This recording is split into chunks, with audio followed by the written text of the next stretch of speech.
নতুন গুড় উঠেছে, সেই জন্য ঠিক করেছি আজকে ঠাকুরকে পায়েস নিবেদন করব। 500 আমুলের দুধ নিয়েছি আর 50 গ্রাম চাল নিয়েছি। চালটাকে ভালোভাবে ধুয়ে, গোবিন্দভোগ চালটাকে ভালোভাবে ধুয়ে একটুখানি ঘি মাখিয়ে রেখেছিলাম। দুধটা ফুটতে এটাকে দিয়ে দিলাম, আর দিয়ে দিলাম কয়েকটা ছোটো এলাচ ভালো করে ভেঙে দিয়ে। চালটা একদম খুব ভালোভাবে সেদ্ধ হয়ে গেলে তবেই দেবো আমি নতুন গুড়। নতুন গুড় অর্থাৎ খেজুর গুড়।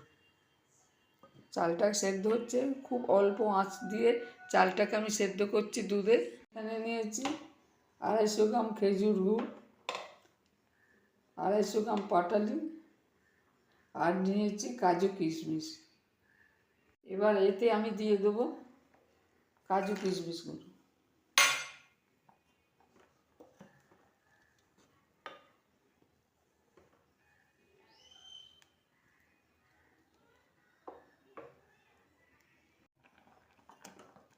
চালটা খুব ভালোভাবে নরম হয়ে গেছে, এবার এতে দিয়ে দেবো আমি পাটালিটা।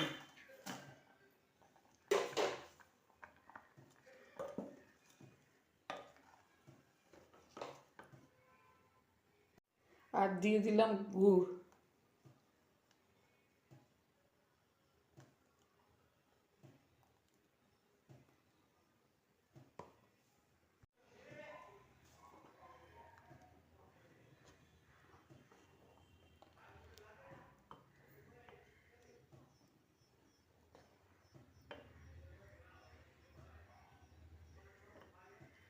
সব গুড়টা মিশে গেছে চালের সাথে, পায়েসের সাথে।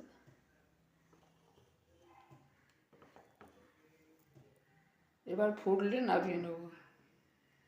আমার ঠাকুরের জন্য পায়েস কমপ্লিট।